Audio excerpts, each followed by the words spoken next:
কেন আপনি হাত মুখ ধুই নেন, খাওয়া দাওয়া করে আপনাকে আশ্রমে রেখে আসবো। ঠিক আছে মা। আর সাথে কথা বলছি পরে। তুমি তুমি এনাকে চেনো নাকি মা? এটা আমাদের মেয়ে? না, এটা আমার মেয়ে। তুমি তো ছেলে চাইছিলা, তুমি মেয়ে কোথায় পাবা? এটা আমার আব্বা। হ্যাঁ মা, আমি তোর আব্বা। না, ও তোর আব্বা না। তোমার লজ্জা করছে না বাপের পরিচয় দিতে? সেদিন মেয়ে সন্তান হয়েছিল বলে আমাদেরকে বাড়ি থেকে দূর দূর করে দাঁড়িয়ে দিয়েছিলা। আর মেয়ে এখন ভালো থেকে পৌঁছে গেছে দেখি অধিকার জমা দিচ্ছো। না না মায়া, আমি অধিকার নিতে আসিনি। যে মেয়েকে আমি অভিশাপ নিয়ে বাড়ি থেকে দূর দূর করে দাঁড়িয়ে দিয়েছি, তার অধিকার আমি কিভাবে চাইবো?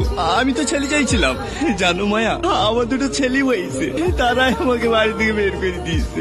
আমি সব সময় ভেবেছি শুধু ছেলেরাই পারে বংশের মুখ উজ্জ্বল করতে, কিন্তু না, তুমি দেখে দিয়েছো মেয়েরাও পারে বংশের মুখ উজ্জ্বল করতে। কন্যার সন্তান কোনো অভিশাপ না, কন্যার সন্তান হলো আশীর্বাদ, যারা মা বাবাকে সারা জীবন আগলে রাখে। আমি অনেক সুখী মায়া। তোমাদের যে অন্যায় অত্যাচার আমি করেছি তার রাস্তে আমি পেয়ে গেছি। আমি যে তোমার কাছে ক্ষমা চাবো সে মুখও আমার নাই। আমার একটা অনুরোধ থাকবে মায়া, শেষবারের মতো আমাকে একবার আব্বু বলে ডাকতে বলো না।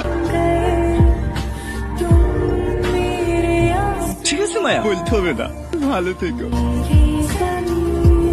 জামা, তোর আব্বাকে ফিরিয়ে আয়।